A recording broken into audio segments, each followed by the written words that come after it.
I was the top economics student in the graduating class. And every one of the boys got a job offer. I got a job offer typing. One of the fellows came out and he had tears in his eyes. And he said, you just don't realize what you're doing. You just don't realize what you're doing. I'm trying to get in med school and you're ruining the curve. If you were your brother, we would be happy. But we're not having a girl. And I said, Mr. Thomas, you can't do that to me. I'm a freshman in law school. And I know that the Constitution says that you can't do this. And he leaned down and pat me on the head and said, so sue us. And so I did.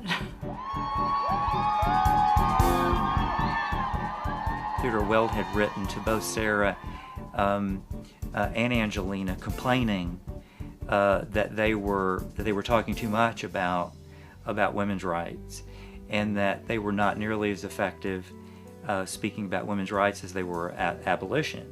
Angelina was unapologetic, and she said that how could he not see that she could not be an effective spokesperson for the slave if she were fettered by the chains that held women down. When I think about Aunt Majeska, I remember most her calls to my mother at night and said, come on, let's go over to this Klan rally and see what they're talking about. And they would go.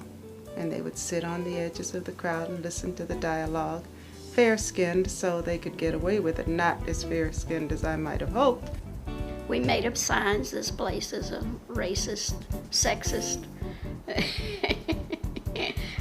organization, don't shop here, and had nice little leaflets that described the event that had happened and stood around and handed them out when customers. And a lot of people turned around and left too. They didn't go. We did that to Sears. I've always said that the history of women's progress in this country has been kind of tsunamis of change. You have these great waves of change, and then there's a trough, and then you have another wave of change. Not the church, not the state. Women must decide their fate. So not the the church. progress continues, but it's kind of incremental.